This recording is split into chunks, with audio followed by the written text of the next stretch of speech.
स्वागत है आपका दोबारा से एक नए ड्रामा के साथ। आज हम आपके लिए जो कहानी लेकर आए हैं उसकी स्टोरी बहुत ही ज़्यादा अलग है कि किस तरह से एक अमीर लड़की अपनी अमीरी भरी ज़िंदगी से बोर हो जाती है और वह एक नॉर्मल लाइफ जीना चाहती है। पर जब वह नॉर्मल लाइफ जीने जाती है तो उसकी लाइफ में कौन से ट्विस्ट और टर्न्स आते हैं और उसकी ज़िंदगी में क्या क्या होता है।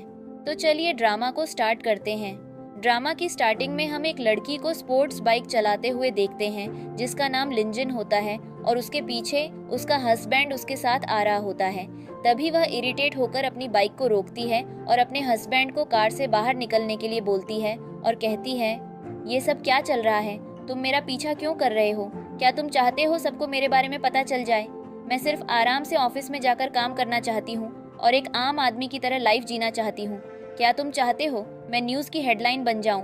जिस पर उसका हस्बैंड लू बोलता है, मेरा ऐसा कोई इंटेंशन नहीं है, ऑफिस में आज पहला दिन है और मैं नहीं चाहता कोई तुम्हें मिसट्रीट करे। जिस पर लिंजीन बोलती है, क्या तुम्हें पता है मैं ऐसा क्यों कर रही हूँ? मैं अपने पैरों पर खड़ी होना चाहती हूँ। अगर तुमने दोबारा मेरा पीछा किया तो आज रात तुम्हें सोफे पर सोना होगा। ऐसा कहकर वो वहाँ से चली जाती है। फिर हमें ऑफिस का सीन दिखाया जाता है जहाँ पर सबको पता चल जाता है आज ऑफिस में सीईओ की वाइफ आने वाली है और वे सब तैयारी करने लग जाती हैं और ऑफिस के बाहर आकर खड़ी हो जाती है। तभी वहाँ पर लिंजिन और उसके साथ एक लड़की जिसका नाम फूलू होता है आती है, जिसे देखकर वहाँ के एम्प्लॉय आपस में बात करते हैं। इनमें से सीईओ की वाइफ कौन है? जिनमें से एक एम्प्लॉय जिसका नाम हुई हुई होता है वह बोलती है ऑफ कोर्स जो लड़की कार में आई है और वह दिखने में भी खूबसूरत है। फिर उनमें से एक एम्प्लॉय जिसका नाम ही होता है वो बोलती है, तो फिर यही मौका है, आज तुम सबको अपने आप को मैडम के सामने अच्छे से रिप्रेजेंट करना होगा और इस चुनौती को तुम्हें गंवाना नहीं है। और वह सब फूलू को सीईओ की वाइफ समझ लेते हैं और उसका वेलकम करते हैं, जिसे देखकर फूलू खुश हो जाती है और ये सोचती है कि ये सब मुझे सीईओ की वाइफ समझ रहे हैं, यह एक अच्छा मौका है। और फिर वह सब अंदर चले जाते हैं। अगले सीन में हमें दिखाया जाता है जहाँ पर सभी एम्प्लॉय अपना काम कर रहे होते हैं, जिनमें से चेन लिंजन को बोलती है, क्या तुम्हें दिख नहीं रहा मैडम, यहाँ पर बहुत परेशान है, जाकर उनके लिए पानी लेकर आओ। लिंजन मन में सोचती है, कोई बात नहीं, मैं अभी के लिए ये सहन कर लूंगी। जिससे फूलू खुश हो जाती है और उसका मजाक उड़ाने के लिए उसे बोलते हैं, हाँ जाकर मेरे लिए पानी लेकर आओ। जिससे लिंकन उसको पानी लाकर दे देती है। फिर वह पानी का गिलास देखकर बोलती है कि मैं यह घटिया पानी मैं नहीं पीऊंगी, मेरे लिए एक ग्लेशियर वाटर लाकर दो। जिस पर लिंजीन बोलती है, क्यों ना मैं आपके लिए साउथ इंडिया से गंगा का पवित्र पानी लाकर आपको दे दूं। आपके स्टेटस पर यह ग्लेशियर वाटर सूट नहीं करेगा, या किसी और देश से कोई पवित्र नदी का पानी लाकर आपको दे दूं। जिस पर फूलू चिढ़ जाती है और उसे नीचा दिखाने लगती है। फिर लिंजिन पानी लेने के लिए जाती है तो फूलू टेबल पर रखे कप को गिरा देती है और इसका इल्जाम लिंजिन पर डाल देती है। चैन कप उठाकर कहती है, ये दुनिया का सबसे महंगा कप है, जो दुनिया में सिर्फ 2 हैं और ये तुमने तोड़ दिया। ऐसा करने पर तुम्हें यहाँ से निकाल दिया जाएगा। तभी वहाँ पर ही भी आ जाती है और कहती है, ये सब क्या चल रहा है? जिस पर फूलू लिंजिन को घुटनों के बल बैठकर माफी मांगने के लिए कहती है। जिस पर लिंजिन कप की कुछ क्वालिटी के बारे में पूछती है, क्या तुम्हें लगता है यह कप असली है? जिसे देखकर हुई हुई कहती है, यह असली कप नहीं है। जिसे सुनकर फूलू बोलती है, यह कप मेरे हस्बैंड ने मुझे दिया है और उन्होंने ही यह फेक कप उन्होंने ही खरीदा होगा और मैं उन्हें माफ नहीं करूंगी। जिस पर वह कहती है, अगर तुम सीईओ की वाइफ हो तो क्यों ना इस वीक तुम हमें मिस्टर सीईओ से मिलवाओ, और क्योंकि तुम उनकी वाइफ हो तो तुम्हारे लिए यह बहुत ही आसान होगा हमें उनसे मिलवाना। यह सुनते ही फूलू घबरा जाती है और सोचती है, अब मैं क्या बोलूं? पर वह जैसे तैसे अपना दिमाग चलाती है और बहाना बनाते हुए कहती है, इस वीक तो मेरे हस्बैंड बाहर गए हुए हैं, पर अगर तुम लोग मेरी खातिरदारी करोगे और अच्छे से मेरी सेवा करोगे तो मैं तुम्हें इस वीक अपने प्राइवेट जेट पर लेकर चलूंगी। जिसे सुनकर तो वहाँ पर खड़े सारे एम्प्लॉय खुश हो जाते हैं और बस उसकी चापलूसी करना शुरू कर देते हैं। और लिंजिन मन में सोचती है, यह तो कंट्री में सिर्फ मेरे पास है, अब बहुत मज़ा आने वाला है। अब सिर्फ देखना यह है कि तुम हमें कहाँ लेकर जाओगी और वहीं पर मैं तुम्हारी असलियत सबके सामने लाऊंगी और तुम्हारा भांडा फोड़ दूंगी। फिर वह सब ऑफिस से बाहर आ जाते हैं। तभी फूलू का ड्राइवर कार लेकर आता है और उसे उसके नाम से पुकारता है और वह उसमें बैठकर चली जाती है। जिस पर हुई हुई कहती है, मैडम का ड्राइवर कितना रूड है, उनका नाम लेकर बुला रहा है। जिस पर चैन कहती है, इसे ही तो मैडम की काइंडनेस का पता चलता है। चलो चले, इस हफ्ते बहुत मजा आने वाला है, मैं तो बहुत एक्साइटेड हूँ। फिर फूलू जैसे तैसे उसका इंतजाम कर देती है और उन सबको वहाँ घुमाने लाती है और वह सब बहुत खुश होते हैं, जिनमें से चेन लिंजिन को कहती है, चलो मैडम को थैंक यू बोलो, तुमने तो कभी अपनी लाइफ में इतनी लग्जरी नहीं देखी होगी, मैडम के बदौलत तुमने ये सब आज देख लिया है। तभी लिंजिन मन में सोचती है, ऐसे तो मेरे पास न जाने कितने हैं, और फिर फूलू से कहती है, मैडम क्या आप हमें अपने प्राइवेट जेट में घुमा सकते हैं? हम सब तो आपके कॉलीग हैं, क्यों ना आप हमें उसमें एक चक्कर लगवाए। फूलू फिर से घबरा जाती है और कहती है क्यों नहीं, और अपने भाई को कॉल करती है और कहती है जल्दी से मेरा जेट लेकर आओ, जिससे वो बोलता है कि वह तो आज मेंटेनेंस पर गया है। फिर वह कहती है मुझे कोई बहाना नहीं चलेगा, जल्दी से लेकर आओ। तभी उसका भाई आता है और फील्ड में रखें एक हेलीकॉप्टर के पास लेकर जाता है और कहता है ये मैडम का पर्सनल हेलीकॉप्टर है, जिसे देखकर एम्प्लॉय खुश हो जाते हैं, हमने इसे पहले कभी इतनी पास से नहीं देखा है। फिर लिजिन हेलीकॉप्टर को देखकर कहती है मैंने तुम्हें बहुत टाइम बाद देखा है, और उसको टच करने लग जाती है।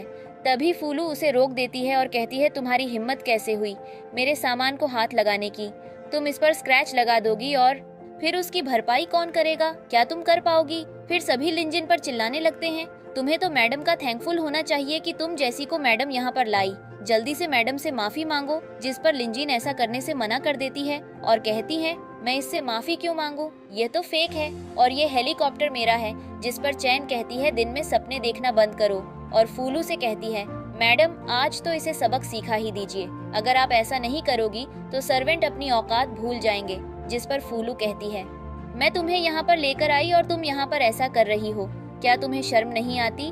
चलो अपने घुटनों पर बैठकर मुझसे माफी मांगो। जिस पर लिंजीन कहती है क्या तुम्हें शर्म नहीं आती, क्या सच में ये फील्ड तुम्हारा है? तभी वहाँ पर फूलू का भाई आकर बोलता है ये फील्ड हमारी मैडम का ही है। फिर लिंजिन कहती है तो चलो बताओ इस हेलीकॉप्टर का कौन सा इंजन है, पिस्टन इंजन या जेट इंजन? जिस पर फूलू कहती है पिस्टन। लिंजिन मना कर देती है और कहती है इसके अंदर टरबाइन इंजन है, और फिर उससे बहुत सारी चीज हेलीकॉप्टर के बारे में पूछना शुरू कर देती है, जिनमें से फूलू कुछ भी नहीं बता पाती है। फिर वो अपने भाई से लिंजिन को पीटने के लिए बोलता है, लेकिन लिंजिन को मार्शल आर्ट आती थी और वह उन सबको धूल चटा देती है। इसके बाद फूलू गुस्से से पागल हो रही थी, इसीलिए वह हमारी प्यारी सी फीमेल लीड लिंजिन की इंसल्ट करने लगती है और वह उसको वहाँ से दफा हो जाने को कहती है। जिस पर लिंजिन कहती है अगर तुम सच में सीईओ की वाइफ हो और इस एयरपोर्ट की ओनर हो तो क्यों ना तुम यहाँ की सबसे फेमस पायलट को बुलाओ जिनका नाम मिस्टर सन है। वह कहती है हाँ मैं मिस्टर सन को बुला सकती हूँ। उसके तीनों चमचियाँ भी बोलना शुरू कर देती हैं, मैडम आप मिस्टर सन को यहाँ पर बुलाएं और इसकी बोलती बंद कर दीजिए। तभी वह किसी को कॉल करती है और फिर कहती है मिस्टर सन आप जल्दी से आ जाइए। क्या सच में मिस्टर सन आप आउट ऑफ कंट्री गए हैं? और कॉल कट करके बोलती है वो आउट ऑफ कंट्री गए हैं। जिस पर लिंजिन कहती है चलो ठीक है, बट मैं भी किसी को बुलाती हूँ, और वह भी कॉल करती है। और तभी यहाँ पर मिस्टर सन एक ही कॉल में आ जाते हैं। मिस्टर सन को देखकर वहाँ पर पड़ा वह आदमी शॉक हो जाता है और मिस्टर सन आते ही लिंजिन को हेलो मैडम बोलते हैं। जिस पर चैन कहती है बेवकूफ़ हो गए हो क्या, इसको मैडम क्यों बोल रहे हो? जिस पर वह कहते हैं मैं मिस्टर सन हूँ। जिस पर चैन कहती है अपनी शक्ल देखी है कभी तुम? मिस्टर सन कहाँ से हो सकते हो, वह तो आउट ऑफ कंट्री गए हैं, अभी हमारी मैडम ने कॉल किया था। यह सुनकर तो उनको गुस्सा आता है और वह एक जोरदार तमाचा चैन के मुंह पर मारते हैं, जिससे बेचारी चैन तो जमीन पर ही लेट जाती है। तभी वह आदमी जमीन से उठता है और जाकर मिस्टर सन के पैरों में बैठ जाता है और कहता है सर मुझे माफ करिए। और तभी फुलू से चैन कहती है मैडम प्लीज मेरी मदद करो, मुझे समझ नहीं आ रहा कि यह सब क्या हो रहा है।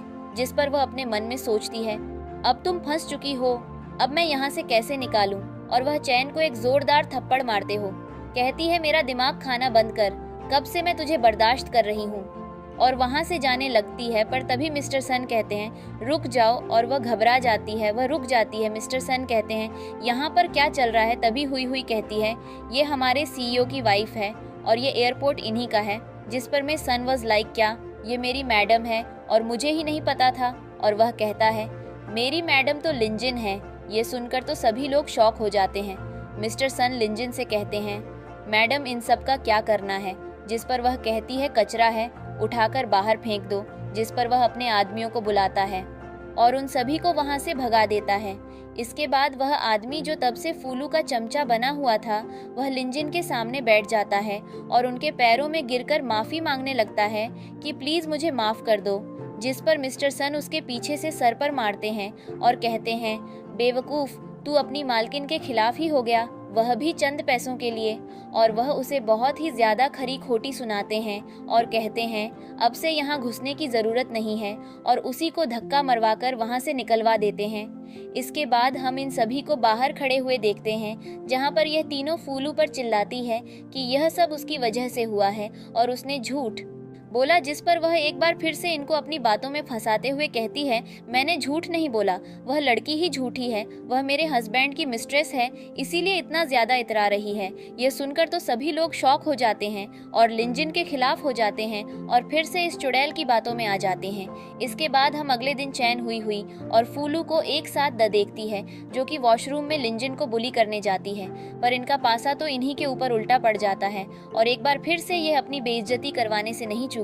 इसके बाद उनकी हेड ही इन सभी को बुलाती है और बताती है, एक जगह हमारी कंपनी का पेमेंट फंसा है और वह एक गैंगस्टर है, हमें उससे पेमेंट निकलवाना है, जो भी उससे पेमेंट निकाल पाएगा उसे प्रमोशन मिल जाएगा।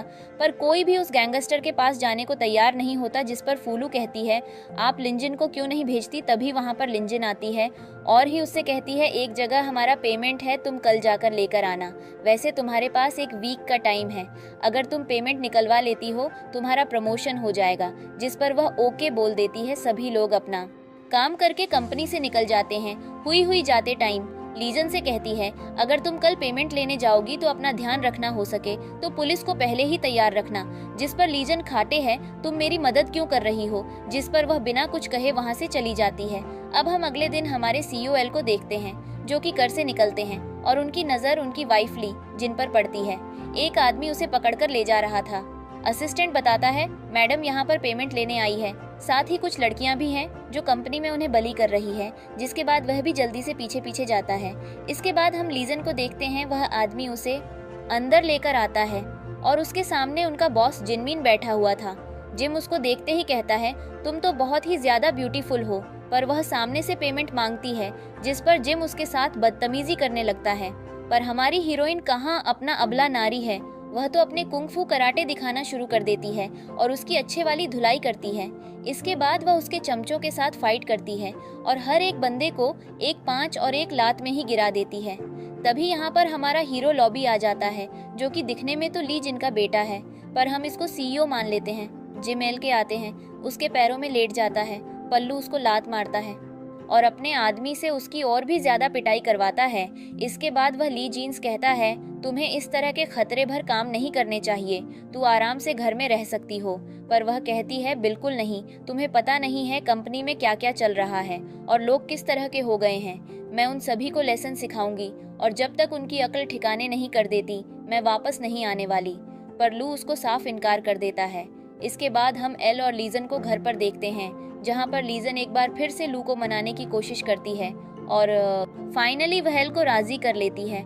अगले दिन जब लीजीन जब कंपनी में जाती है, तू ही आकर उससे कहती है, क्या तुमने पेमेंट रिसीव कर लिया। जिस पर वह इनकार करती है, जिस पर ही उसे पर चिल्लाती है। तभी फूलू बोलती है, तुम पेमेंट क्यों नहीं लेकर आई। जिस पर वह कहती है, क्योंकि वह आदमी एक क्रिमिनल है और उसकी जगह जेल में है, मैंने उसको पुलिस से दिया। जिस पर वह सभी उसके ऊपर चिल्लाना शुरू कर देते हैं कि वह पागल हो चुकी है और वह एक क्रिमिनल को कैसे पकड़वा सकती है, वह तो बहुत ही बड़ा गैंगस्टर है। पर तभी हुई कहती है, ये एकदम सही न्यूज़ है, और वह उन्हें फ़ोन में न्यूज़ दिखाई है कि वह गैंगस्टर अरेस्ट हो चुका है।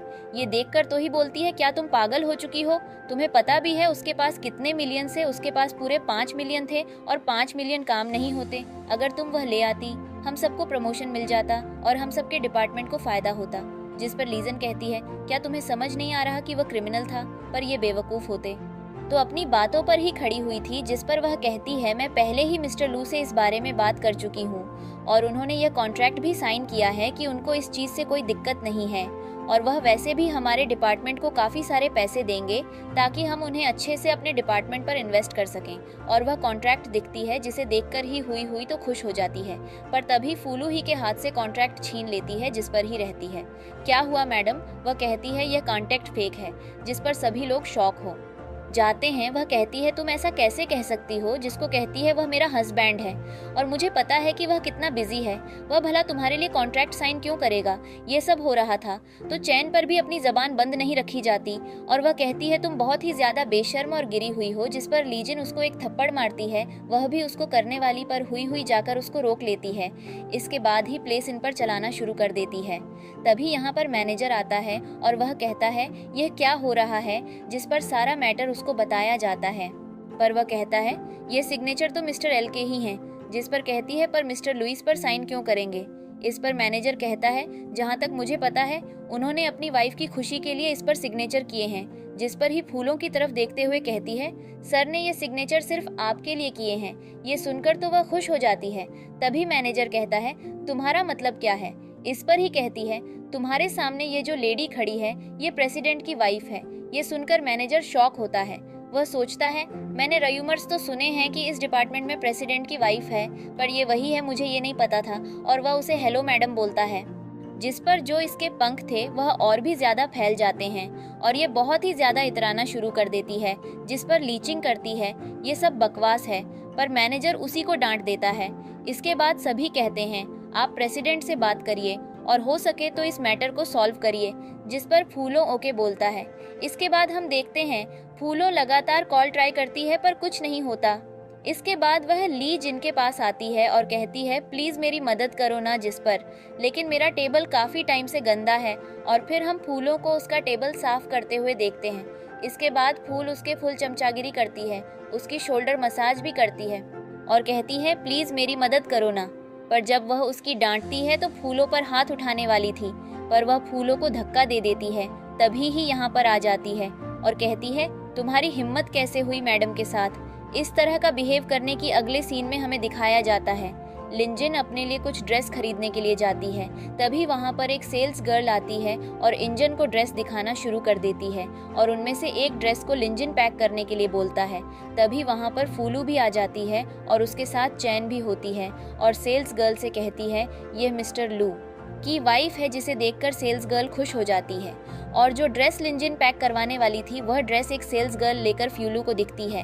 तभी वह कहती है कि ये ड्रेस इन मैडम के लिए थी। तब सेल्स गर्ल कहती है कि ये ड्रेस बहुत महंगी है और ये इसको कैसे अफोर्ड कर सकती है, ये सिर्फ मिस्टर लू की वाइफ के लिए है। तभी इंजन फ्लो को देख लेती है और कहती है, तुम यहाँ पर क्या कर रहे हो। जिस पर फूलू कहती है, इतने हाई स्टैंडर्ड प्लेस पर तुम यहाँ कैसे आ सकती हो और तुम्हारी क्या क्वालिफिकेशन है। जिस पर लिंजन कहती है, अगर तुम फेक यहाँ आ सकती हो तो मैं क्यों नहीं। तभी चैन कहती है, लिंकन तुम हद से ज्यादा बोल रही हो, चलो जल्दी से मैडम से माफी मांगो। जिस पर लिंजन कहती है, क्या ये इस लायक है। और सेल्स गर्ल से कहती है, ये पजामा मैं लेना चाहती हूँ, जल्दी से इसको पैक कर दो। जिस पर फूलू उस सेल्स गर्ल से वह छीन लेती है और लिंजन को कोई सस्ते वाला उस पर फेंक कर मारती है। तभी एक सेल्स गर्ल लिंजन को यहाँ से जाने के लिए कहती है, हमारा स्टोर तुम जैसे छोटे लोगों के लिए काम नहीं करता। तभी दूसरी सेल्स गर्ल उससे कहती है, इनको ऐसा मत बोलो, ये इस तरह की पर्सन नहीं है। फिर से वह बोलती है, अगर मिसेस लू ने कहा है तो ये इस तरह की है। और कहती है, जल्दी से यहाँ से निकल जाओ। जिस पर लिंजन कहती है, मैंने एक्सपेक्ट नहीं किया था इतने हाई स्टोर पर कोई छोटी सोच वाली सेल्स गर्ल होगी जो भेदभाव करती है और तुम जैसी को छांटा मारना भी कोई बड़ी बात नहीं होगी। और एक सेल्स गर्ल के रूप में तुम अपने काम से गैर जिम्मेदार हो और एक इंसान के तौर पर तुम एक चापलूस हो और सही गलत का अंतर करने में नासमझ हो। जिस पर सेल्स गर्ल कहती है, तुम जैसी घटिया लड़की, तुम्हें तो आज मैं जान से मार डालूंगी। तभी वहाँ पर वहाँ की मैनेजर आ जाती है और उनको रुकती है। जिस पर सेल्स गर्ल रहती है, आप सही समय पर आए हैं मैनेजर। ये औरत कब से हमें परेशान कर रही है और हमारे स्टोर को बुरा भला बोले जा रही है और हम सबको भी बोल रही है। चैन मैनेजर से कहती है, ये जो आपके सामने खड़ी है ये मिस्टर लू की वाइफ है। ये सुनकर तो मैनेजर शॉक होती है और उसको हेलो मैडम बोलती है। इसके बाद वह कहती है, क्या हुआ मैडम। जिस पर फूलू बोलना शुरू करती है, ये जो लड़की खड़ी है जिसका नाम लिंजन है ये बहुत बदतमीज है और ये मुझे परेशान कर रही है और मुझको ये ड्रेस खरीदना है पर ये खरीदने नहीं दे रही। तभी लिजिन कहती है, कोई बात नहीं, तुम खरीद सकती हो, बट मैं इस ड्रेस का दुगना देने को तैयार हूँ। और वह अपना कार्ड निकलती है। जिस पर फूलू कहती है, मैं ट्रिपल दूंगी। लिजन कहती है, मैं 4 गुना दूंगी। और इस तरह से ये करते करते करते 10 गुना पर पहुंच जाती है। जैसे ही फूलू कहती है मैं 10 गुना पैसे दूंगी तो हमारी लिजन कहती है, ठीक है, मैं इतनी अमीर नहीं हूँ, तुम ही ये तोप खरीद लो। और मैनेजर फूलू से कहती है, चलिए माम, आप पे कर दीजिए। और बस फूलू के पैरों तले से तो जमीन खिसक जाती है, क्योंकि उस टॉप की कीमत 2.8 मिलियन तक पहुंच चुकी थी और इस बेचारी के पास तो इतने पैसे भी नहीं थे। ये अपने मन में सोचती है, 2.8 मिलियन का तो मेरा घर भी नहीं है। अगर मैं उसे सेल करती हूँ भी इस टॉप की कीमत नहीं चुका पाऊंगी। अब मैं क्या करूँ? जिस पर वह मैनेजर से कहती है, बस करो, वैसे भी इस औरत ने मेरा दिमाग खराब कर दिया। पता नहीं मैं कैसे इस स्टोर में आ गई। जिस पर मैनेजर कहती है, मैडम आपको परेशान होने की जरूरत नहीं है, मैं इसको अभी बाहर उठाकर फेंक देती हूँ। और वह लिंजिन से वहाँ से दफा हो जाने को कहती है। चैन भी कहती है, तुमने सही कहा, इसे यहाँ से बाहर निकालो, वैसे भी कचरे को बाहर ही होना चाहिए। और वह कॉल करके अपनी गार्डों को आने को कहती है। पर तभी यहाँ पर गार्ड के साथ इस शोरूम की ओनर आती है। ओनर पूछती है, ये सब क्या हो रहा है? मैनेजर कहती है, मैडम ये जो औरत खड़ी है वह बहुत ही बदतमीज है। ये सुनते ही ओनर ने मैनेजर को एक थप्पड़ मार दिया और कहती है, क्या तुम पागल हो चुकी हो? तुम जानती भी हो ये कौन है? और वह लिंजिन से कहती है, मैडम आप बताइए क्या हुआ और आप क्या चाहती हैं? जिस पर लिंजिन कहती है, तुम्हारी मैनेजर बहुत बदतमीज है और ये सेल्स गर्ल भी, इन दोनों को यहाँ से दफा करो। जिस पर वह मैनेजर कहती है, मैंने कुछ भी नहीं किया। जिस पर ओनर कहती है, चुप कर जाओ और तुम अब जॉब पर नहीं आओगी, मैं तुम दोनों को फायर करती हूँ। जिस पर वह उनके पैरों में बैठ जाती है और कहती है, मैम प्लीज ऐसा मत करिए। और कहती है, मैं तो सिर्फ मिसेस लू की हेल्प कर रही थी। जिस पर ऑनर कहती है, मुझे समझ नहीं आया, किसकी मदद कर रही थी? वह कहती है, मैं मिस्टर लू की वाइफ की मदद कर रही थी। ऑनर समझ जाती है कि यह औरत मिस्टर लू की वाइफ होने का नाटक कर रही है। मैनेजर कहती है फूलू से, मैम प्लीज मेरी मदद करिए। जिस पर फूलो अपनी नजरें नीचे करके खड़ी थी और वह सोचती है, अब मैं इस सिचुएशन से कैसे निकालूं? यह तो बड़ी मुसीबत मेरे सर पर आ गई थी। जिसके बाद वह चिल्लाकर मैनेजर से कहती है, तुम लोग इसी लायक हो, तुम लोगों को यहाँ होना ही नहीं चाहिए, तुम डिजर्व ही नहीं करती हो यहाँ पर जॉब करना। वैसे भी तुम्हारी वजह से मुझे बहुत ही ज्यादा परेशानी हुई है। अच्छा है, तुम यहाँ से दफा हो जाओ। और वह गुस्से में वहाँ से निकल जाती है। गुस्से में क्या, वह तो बचकर वहाँ से निकली थी, पीछे पीछे उसकी चमची भी चली जाती है। इसके बाद एक बार फिर से मैनेजर अपनी ऑनर के पैरों में लेट जाती है। जिस पर ऑनर कहती है, तुमको पता है जो सामने खड़ी है वह मिस्टर लू की वाइफ है। जिसके बाद वह जल्दी से भागकर लिंकन के पैरों में लेट जाती है और कहती है, मैम प्लीज मेरी मदद करिए, मुझे काम से फायर मत होने दीजिए। जिस पर वह कहती है, भले ही मैं मिस्टर लू की वाइफ हूँ, इसलिए तुम मेरे पैरों में गिरी हुई हो, पर एक कस्टमर की तुम्हें रेस्पेक्ट करनी चाहिए, भले ही वह अमीर हो या गरीब। अगर कोई तुम्हारे शोरूम में आता है, तुम्हें उसके साथ रिस्पेक्ट से बात करना चाहिए, क्योंकि वह तुम्हारा कस्टमर है। पर तुम्हें इतनी भी तमीज नहीं है। और वह उस सेल्स गर्ल की तरफ देखती है जिसने बहुत ही अच्छे से बात की थी। ऑनर से कहती है कि आपको इसको कस्टमर मैनेजर बनना चाहिए, क्योंकि ये बहुत ही इंटेलिजेंट है और इसको अच्छे से पता है कि एक कस्टमर को क्या चाहिए और एक कस्टमर से कैसे बात की जाती है। जिस पर वह सेल्स गर्ल खुश हो जाती है। लिंजिन उस मैनेजर से कहती है, तुम इस जॉब के लायक नहीं हो।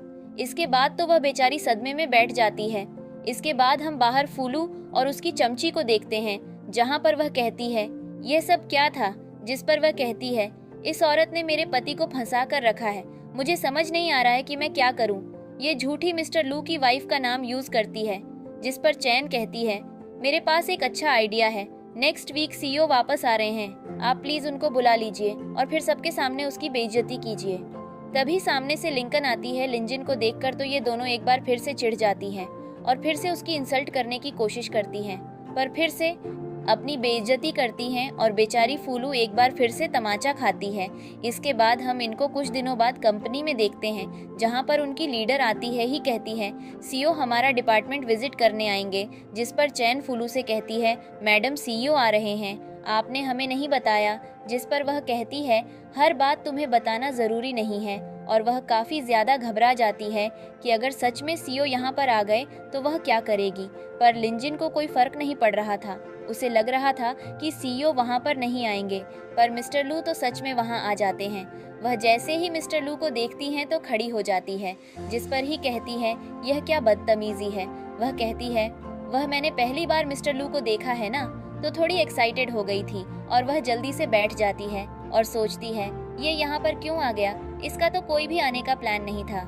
जिस पर ही लू से कहती है, ये यहाँ पर न्यू इंटर्न है, आप इसकी बातों का बुरा मत मानिएगा। जिस पर लू ही से कहता है, क्या तुम अपने एम्प्लॉइज से ऐसी बात करते हो, जल्दी से लिंजिन से माफी मांगो। जिस पर ही कहती है, मैं इन सब की हेड हूँ, मैं इससे कैसे माफ़ी मांग सकती हूँ। जिस पर लू कहता है, तो फिर हमारी कंपनी को ऐसे एम्प्लॉय की ज़रूरत भी नहीं है। ये सुनकर ही लिंजिन से माफ़ी मांगती है। लिंजिन लू को जाने का इशारा करती है और फिर लू अपने ऑफिस में चला जाता है, जिस पर चैन कहती है, कुछ लोग जानते हैं कैसे स्पॉटलाइट चुराई जाती है। मिस्टर लू यहाँ पर थे, लेकिन मैडम ने कुछ नहीं कहा। लेकिन यह बेवकूफ़ उनके सामने अचानक खड़ी हो गई और फूलू से कहती है, आपने यह सब कैसे देख लिया। ये मिस्टर लू को अपनी तरफ रिझाना चाहती है, जिस पर फूलू लिंजिन से कहती है, लू सिर्फ मेरा है और उसके साथ यह सब करने की तुम्हारी हिम्मत कैसे हुई। जिस पर लिंजिन कहती है, क्या सच में लू तुम्हारे हैं? लेकिन जब वह यहाँ थे उन्होंने तो तुम्हारी तरफ देखा तक नहीं। तभी ही आकर बाहर बोलती है, मिस्टर लू तुम्हें देखना चाहते हैं।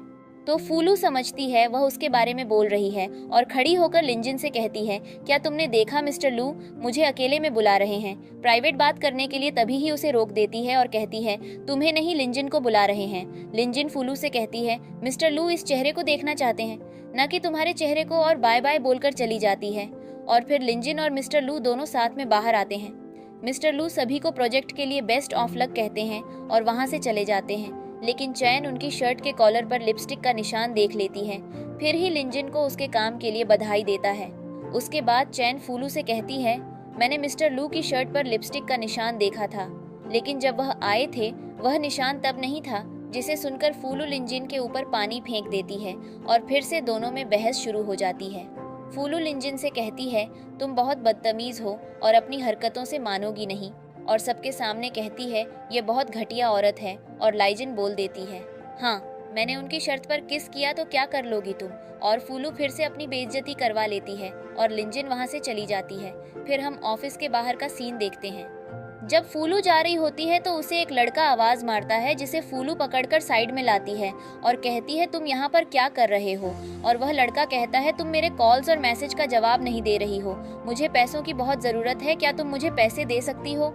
फूलू उसे मना कर देती है तो वह उसे ज़बरदस्ती पैसे मांगने की जिद करने लगता है। फिर वह जाने लगता है तो फूलू उसे रोक लेती है और कहती है, पहले मुझसे एक वादा करो, अगर तुम मेरी मदद करोगे तो मैं तुम्हें पैसे दूंगी।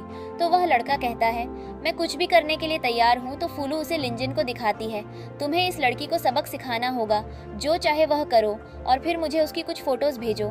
फिर हमें रात का सीन दिखाया जाता है, जहाँ लिंजिन अपने स्कूटर से जा रही होती है तो रास्ते में उसे दो लड़के रोक लेते हैं और उसे परेशान करना शुरू कर देते हैं। वह कहते हैं, क्या तुम हमारे साथ खेलना चाहोगी। लिंजिन उसे कहती है, क्या तुम मेरा रास्ता छोड़ोगे। फिर दूसरा कहता है, चलो कोई बात नहीं, तो हमारी तुम दोस्त बन जाओ।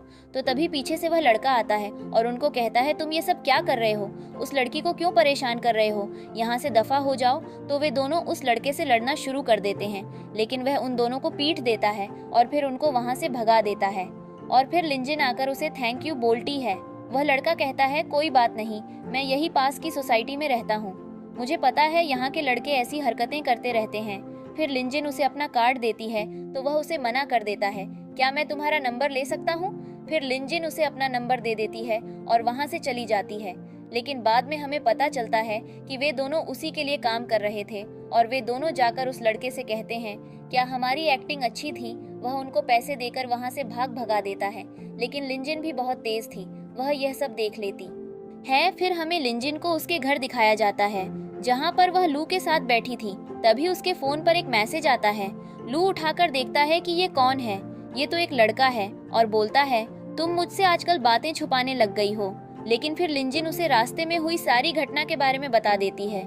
लू परेशान हो जाता है और उसे कहता है, मैं तुम्हें कल से ऑफिस छोड़ने आया करूंगा। तो वह उसे मना कर देती है और यह भी कहती है, ये सब उस लड़के ने ही किया था, वह सब एक्टिंग थी मेरा नंबर लेने के लिए। अगर तुम्हें ये पसंद नहीं है तो चलो, ये मैंने डिलीट कर दिया। फिर हमें अगले दिन का सीन दिखाया जाता है, जहां लिंजिन अपने स्कूटर से आ रही होती है तो पीछे से लू आ जाता है।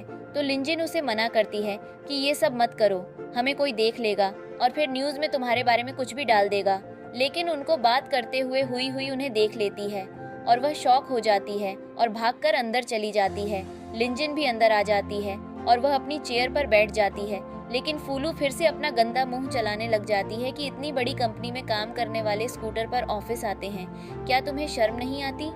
तभी चैन फूलू से कहती है, मैम क्या आज आप अपने ड्राइवर के साथ आई हैं। लेकिन फूलू मना करते हुए कहती हैं, नहीं, मैं मिस्टर लू के साथ आई थी क्योंकि वह मुझे बहुत प्यार करते हैं।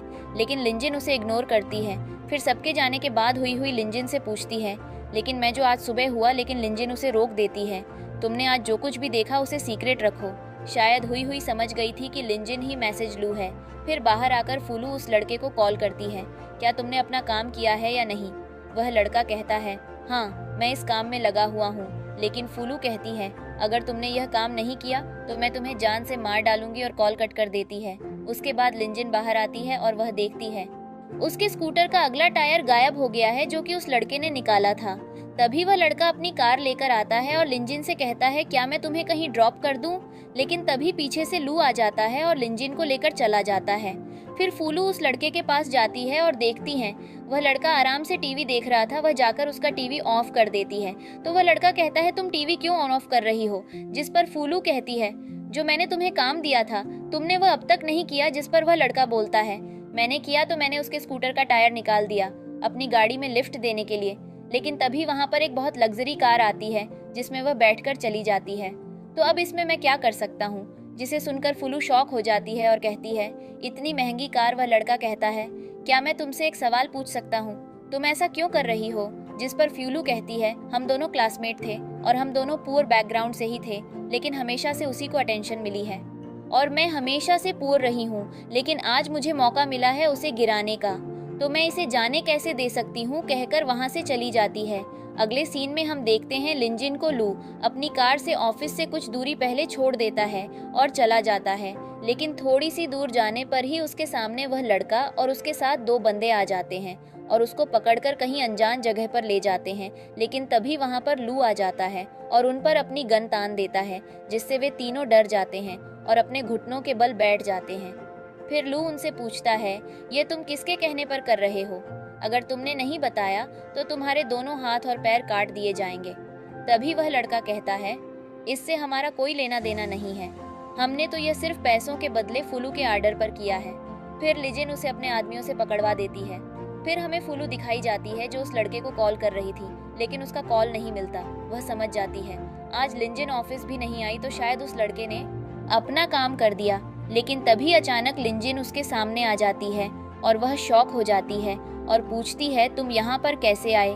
जिस पर लिंजिन कहती है, मैं काम पर नहीं आऊंगी तो कहाँ जाऊंगी? क्या तुम नहीं चाहती थी कि आज मैं आऊं तुम्हारे सिवाय यहाँ पर? और कोई भी मुझे देखकर शॉक नहीं हुआ। जिस पर फूलू कहती है, तुम क्या बोल रही हो? मैं तो बस तुम्हारे लिए परेशान थी कि तुम आज काम पर नहीं आई। तभी वहाँ पर मैनेजर आता है और सबको फिर से उनके काम के लिए बधाई देता है कि हम सब ने मिलकर मेहनत की और अपने काम को आगे बढ़ाया। और अगले हफ्ते मिस्टर लू एक एनुअल मीटिंग रखेंगे जहाँ पर वह तुम सबको अवार्ड देंगे, तो उस दिन सब आना ना भूलना। और जिसने इस प्रोजेक्ट में सबसे ज्यादा मेहनत की है उसको प्रेसिडेंट एक स्पेशल अवार्ड देंगे और वह अवार्ड मिस फूलू को दिया जाएगा। जिसे सुनकर लिंजिंग शॉक हो जाती है और कहती है, आपको कुछ गलतफहमी हुई है, इस प्रोजेक्ट का प्लान और डिज़ाइन वह सब मैंने किया है, इसने तो इसमें कुछ भी कंट्रीब्यूट नहीं किया। और मैनेजर उससे कहता है, तुम सिर्फ एक इंटर्न हो, यहाँ से निकलो। लेकिन लिंजिन उससे कहती है, सारी मेहनत मैंने की है, तुम चाहे इन सब से पूछ सकते हो। जिस पर हुई हुई कहती है, इस प्रोजेक्ट पर सबसे ज़्यादा मेहनत मिस लिंजिन ने की है। जिस पर फूलू कहती है, लिंजिन मेरी सबॉर्डिनेट है, यह काम मेरी अरेंजमेंट पर करती है, वह इसका काम है तो इसी वजह से क्रेडिट मेरा है। और फिर से दोनों में बहस शुरू हो जाती है। फूलू लिंजिन को चांटा मारने की कोशिश करती है, लेकिन लिंजिन उसका हाथ पकड़ लेती है और झटक देती है। फिर मैनेजर जिसको अवार्ड मिलेगा उसको एक एक इनविटेशन कार्ड देता है जो फूलू को भी मिलता है। और वह फिर से लिंजिन को कहती है, अगर तुम्हें यह चाहिए तो घुटनों पर बैठकर मुझसे भीख मांगो। और फिर हमें एनुअल मीटिंग का दिन दिखाया जाता है जहाँ पर सब तैयार होकर हाल में आते हैं और उसको देखकर उसकी तारीफ करने लग जाते हैं कि वह कितना खूबसूरत है। तभी हुई हुई चैन से कहती है, क्या तुम्हें नहीं लगता मिस लिंजिन ही मैसेज लू है? जिसे सुनकर वह कहती है कि तुम यह क्या बकवास कर रही हो। तभी पीछे से ही आ जाती है और चैन उसको बताती है कि हुई हुई लिंजिन को सीईओ की वाइफ बोल रही है। जिसे सुनकर ही उसको मना कर देती है और कहती है, आइंदा से ये सब मत बोलना। फिर वहाँ पर फूलू भी आ जाती है, जिसे देखकर चैन कहती है कि आपकी ये वाइट ड्रेस बहुत खूबसूरत है, शायद ये बहुत ही ज़्यादा महंगी होगी। और वह खुश होकर बताती है कि इसका प्राइस 10 मिलियन है। जब वे बात कर रहे होते हैं तभी वहाँ पर एक लग्जरी कार आती है जिसमें से लिंजिन उतरती है और जिसे देखकर वह सब शॉक हो जाते हैं, जिसे देखकर ही कहती हैं, इतना महंगा ब्रेसलेट और इतनी महंगी वॉच और सबसे महंगा पर्स एक इंटर्न कैसे ले सकती है। लिंजिन को देखकर फिर से फूलू अपना गंदा मुंह खोलती हैं और कहती है, इतने महंगे आइटम रेंट पर लेने से क्या तुम समझती हो, यहाँ की सिक्योरिटी तुम्हें नहीं रोक पाएगी। ये एनुअल मीटिंग है मिस्टर लू की। जिस पर लिंजिन कहती है, ऐसा है क्या? जिस पर फ्यूलू कहती है, अगर तुम्हें दरवाजे से ही लात मारकर निकाल दिया गया तो मुझे ब्लेम मत करना कि तुम्हें मैंने पहले वार्निंग नहीं दी थी। तभी लिंजिन मेन एंट्रेंस पर जाती है तो गार्ड्स उसका वेलकम करते हैं और वह अंदर चली जाती है, जिसे देखकर वे सब चौंक जाते हैं। तभी फूलू गार्डों के पास जाकर चिल्लाती है, वह एक मामूली सी इन इंटर्न है और उसके पास इन्विटेशन कार्ड भी नहीं है, तुमने उसे अंदर जाने कैसे दिया? जिस पर गार्ड बोलता है, उनको इनविटेशन की जरूरत नहीं है। जिस पर फूलू गार्ड से कहती है, उसको अभी जाकर अंदर से बुला कर लाओ वरना मैं तुम्हारी शिकायत करूंगी क्योंकि तुम अपनी पावर का गलत इस्तेमाल करते हो। जिस पर वह गार्ड चिल्लाता है और कहता है, तुम यह क्या बकवास कर रही हो और तुम्हारी हिम्मत कैसे हुई उनकी डिसरिस्पेक्ट करने की, तुम सब यहाँ से निकलो। तभी वे सारी अपना इन्विटेशन कार्ड दिखाती हैं और अंदर चली जाती हैं। तभी वह अंदर जाकर बात कर रही होती हैं, लिंजिन ऐसे कैसे अंदर आ सकती है, जरूर उसने कुछ गलत करके अंदर आई होगी। जिस पर हुई कहती है, तुम उनके बारे में ऐसा नहीं बोल सकती। तभी चैन उसको एक चांटा मरती है और कहती है, अपनी बकवास बंद करो, क्या तुम हमें धोखा दे रही हो? जिस पर हुई कहती है, हम इतने सालों से एक साथ काम कर रहे हैं और साथ में रहे हैं, तो तुम इस फेक को क्यों नहीं पहचान पा रही हो? क्या तुम अपनी जॉब खोना चाहती हो? जिस पर ही कहती है, यही मैडम सही है, अपनी बकवास बंद करो, तो फिर तुम सब अब इसी के साथ रहो। यह कहकर हुई वहां से चली जाती है। हुई लिंजिन के पास आ जाती है, जिसे देखकर लिंजिन कहती है, तुम्हारे चेहरे पर क्या हुआ? क्या उन्होंने तुम्हें मारा है? और उसे अपने पास बिठा लेती है और कहती है, इस पर कुछ आइस लगा लेना, तुम्हें आराम मिलेगा।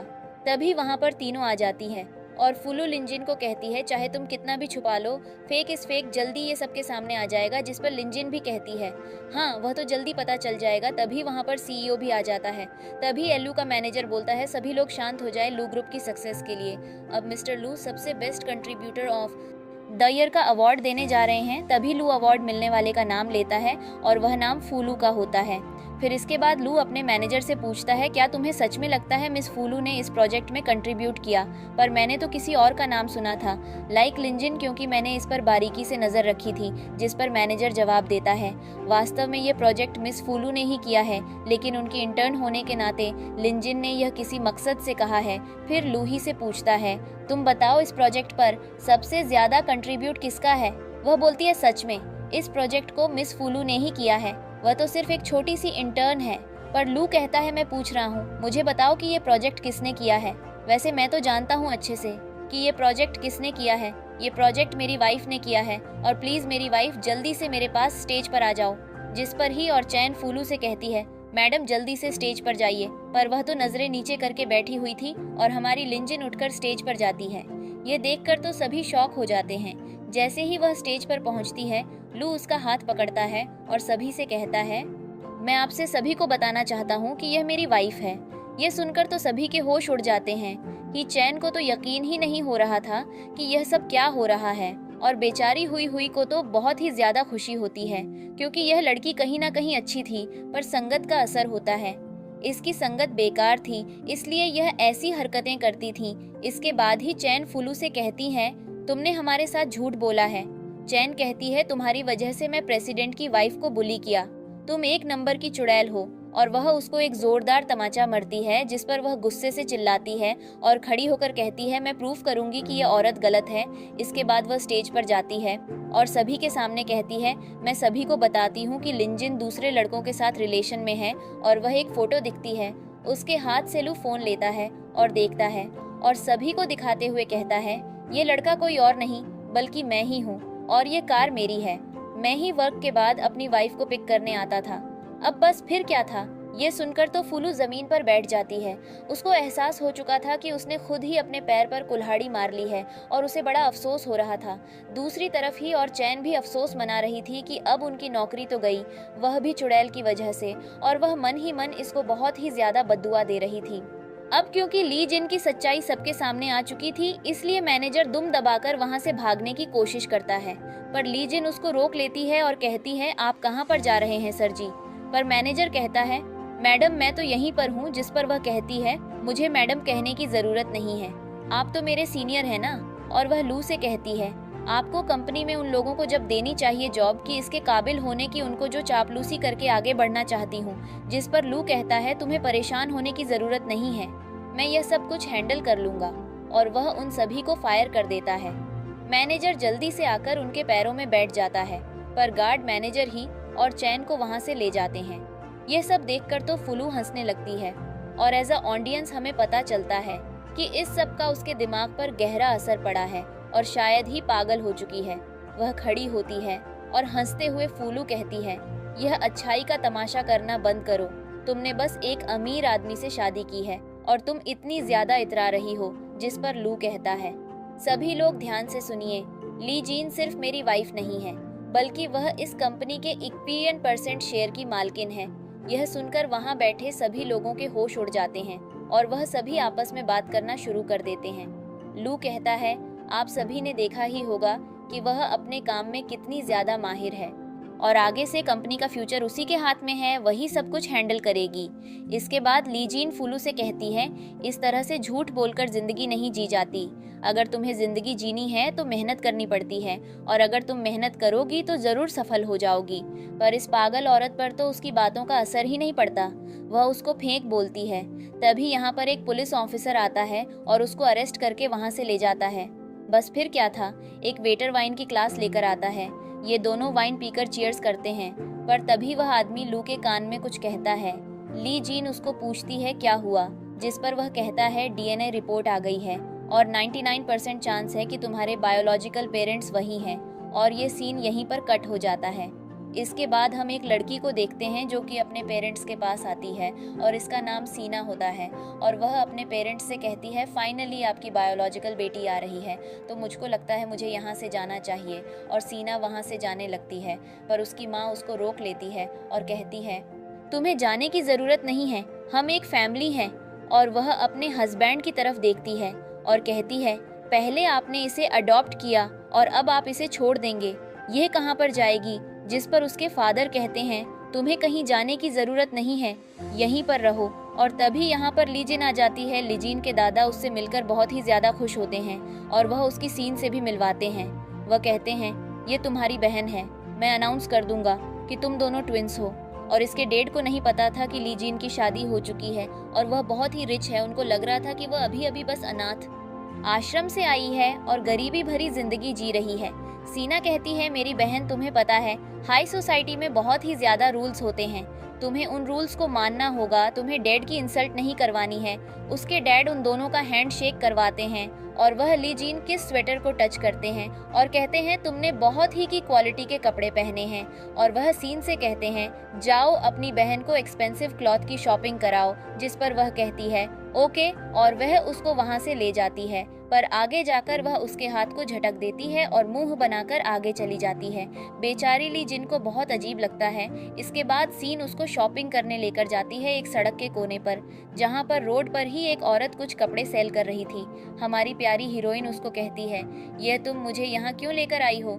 जिस पर उसकी सौतेली बहन कहती है, क्योंकि तुम्हारी औकात ही ये है। जिस पर वह कहती है, डैड के सामने तो तुम बहुत अच्छी बन रही थी और जरा अब खुद को देखो तुम क्या बन गई हो। जिस पर सीन कहती है, चुप कर गरीब औरत, अपनी औकात में रह, तेरी औकात नहीं है मेरे साथ खड़े होने की भी, और तू मेरी बहन बनेगी। जिस पर लीजीन कहती है, तुम्हें याद दिला दूं, वैसे भी तुम्हें अडॉप्ट किया गया है और मैं उनकी बायोलॉजिकल डॉटर हूँ, तो जरा तमीज में रहो, वैसे भी तुम डबल फेस हो। यह सुनकर सीन को बहुत बुरा लगता है और वह उसको गरीब जाहिल गंवार बोलकर वहां से चली जाती है। इसके बाद हमारी प्यारी हीरोइन एक स्टोर में जाती है जहाँ पर बहुत ही सुंदर सुंदर ड्रेस लगी हुई थी। उसको वह ड्रेस बहुत ही पसंद आती है। उनमें से वह एक ड्रेस पसंद करती है और सेल्स गर्ल को बोलती है इसको पैक करो।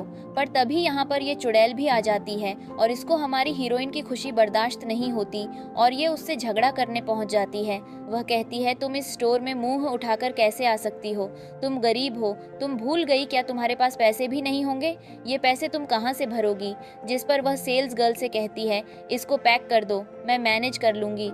जिस पर सीना कहती है चुप कर पागल औरत, और वह सेल्स गर्ल से कहती है जल्दी से मैनेजर को बुलाओ और इसको धक्के मारकर यहाँ से निकलवाओ। सेल्स गर्ल मैनेजर को कॉल कर देती है। मैनेजर वहाँ पर आती है। सीना कहती है इस लड़की को यहाँ से निकालो, ये गरीब है। पर मैनेजर बहुत ही ज्यादा तमीजदार थी। वह हमारी हीरोइन से माफी मांगती है और कहती है प्लीज मुझे माफ कर देना, हमारे स्टोर में हमेशा ही कस्टमर का अच्छे से वेलकम किया जाता है। और वह सीन से कहती है मैडम प्लीज आप दूसरी तरफ जाकर शॉपिंग करें। जिस पर सीन कहती है क्या तुम पागल हो गई हो, मैं तुम्हारी रेगुलर कस्टमर हूँ। जिस पर मैनेजर कहती है मैं यहाँ पर हर कस्टमर का अच्छे से वेलकम किया जाता है और किसी की इंसल्ट नहीं की जाती और एक स्टोर का यही रूल होता है और वहाँ पर काम करने वाले अपने कस्टमर को अपना भगवान मानते हैं, तो मैं इनको यहाँ से नहीं निकाल सकती। मैं सिर्फ इतना कर सकती हूँ कि आपको बोल सकती हूँ कि प्लीज़ आप दूसरी तरफ चलकर शॉपिंग कीजिए, मैं आपको भी यहाँ से नहीं निकाल सकती। और उसको अपने साथ चलने को कहती है पर यह तो गुस्से से पागल हो जाती है और अकेले ही आगे चली जाती है। इसके बाद उसको एक ड्रेस पसंद आती है और वह उसे ड्रेस को खरीदने के लिए अपना कार्ड देती है, पर सेल्स बॉय आकर बताता है आपका कार्ड वर्क नहीं कर रहा। यह ब्लैक लिस्ट है। जिसके बाद वह और भी ज्यादा चढ़ जाती है। इसके बाद वह अपनी एक दोस्त से मिलती है और अपनी दोस्त को अपनी दुख भरी कहानी बताते हुए कहती है मेरी जिंदगी बहुत सुकून के साथ कट रही थी, पर अचानक से मेरी जिंदगी में मेरी सौतेली बहन आ गई और जब से वह आई है मेरी जिंदगी इतनी सुकून से नहीं कट रही। मुझे दिन रात बस यही ख्वाब आते हैं कि वह सारी प्रॉपर्टी मुझसे छीन देगी। जिस पर उसकी दोस्तों से सलाह देती है तुम ऐसा करो, उसकी बेइज्जती करो, उसको मजबूर करो कि वह तुम्हारे घर की सबके सामने बेइज्जती करवा दे। इसके बाद तुम्हारे दादा उसे धक्के देकर जहाँ से वह आई है वापस वहीं भेज देंगे। यह सुनकर तो यह दोनों चुड़ैल बहुत ही खुश हो जाती हैं। अब हम अगले दिन एक पार्टी देखते हैं जहाँ पर एक बुढ़ा आदमी पियानो बजा रहा था और सभी बहुत खुश हो रहे थे। जब वह पियानो बजाना बंद करता है तो सभी तालियां बजाते हैं। तभी सीना ली जिनसे कहती है तुम तो गवार हो, तुम्हें समझ भी आया है उन्होंने क्या बजाया है, ये एक क्लासिक म्यूजिक है। तुम जैसी बेवकूफ को पता है भी नहीं होगा कि यह क्या होता है। वह आदमी नीचे उतरकर आता है। तभी वह खड़ी होकर कहती है मेरी बहन भी बहुत अच्छा पियानो बजा लेती है। ये सुनकर उसके दादा शॉक होते हैं। वह आदमी ली जिनसे कहता है चलो तुम अगर पियानो बजाती हो तो प्लीज मुझे बजा कर दिखाओ। पर उसके दादा कर कहते हैं नहीं नहीं मेरी बेटी को नहीं आता। पर हमारी हीरोइन कहाँ डरने वाली थी, वह कहती है हाँ मैं बजाऊंगी और वह बजाने पहुंच जाती है। उसके दादा सर पर हाथ रखकर खड़े हो जाते हैं कि अब तो मेरी बेइज्जती होना पक्का है। पर जब हमारी हीरोइन पियानो बजाती है तो सभी के होश उड़ जाते हैं क्योंकि वह उसे बूढ़े से भी ज्यादा अच्छा बजा रही थी। इसके बाद सभी तालियां बजाते हैं और सीना के प्लान पर पानी फिर चुका था। इसके बाद छीना वहां से जाती है। तभी एक लड़का जिसका नाम मांग होता है उसके पीछे जाता है और कहता है तुम काफी ज्यादा ब्यूटीफुल हो, तो क्या तुम मेरा काम कर सकती हो। वह पूछता है कैसा काम। जिस पर मांग कहता है मैं तुम्हारी बहन को पसंद करता हूँ, मैं उससे शादी करना चाहता हूँ। और अगले दिन हम मांग को उसके घर पर देखते हैं क्योंकि शादी का रिश्ता लेकर आ गया था। उसके मॉम डैड जैसे ही ली जिन घर पर आती है उसे कहते हैं ये तुमसे शादी करना चाहता है, पर लेकिन कहते हैं मैं शादी नहीं कर सकती, प्लीज मुझे माफ करिए, आप यहाँ से चले जाइए। जब वह वहाँ से जाता है तो उसके पेरेंट्स उसे पर चिल्लाते हैं। जिस पर वह बताती है मैं पहले ही शादी कर चुकी हूँ। उसके बारे में पूछते हैं तुमने किस शादी की है। तभी पीछे से सीना रहती है जरूर वह इसके जैसा ही कोई गरीब होगा। और हमारी हीरोइन को आइडिया आ जाता है।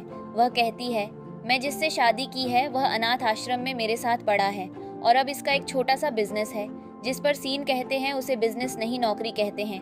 उसकी मॉम कहती है उसे आदमी को तलाक दो, पर वह मना करती है। जिस पर उसकी मॉम उसको थप्पड़ मारती है और कहती है तुम अब हमारे परिवार की बेटी हो, तुम ऐसे चिप लड़के से शादी कैसे कर सकती हो तुम्हें? उससे अलग होना होगा। अगर किसी को पता चला कि तुम शादीशुदा हो, हमारी कितनी ज्यादा बेइज्जती होगी।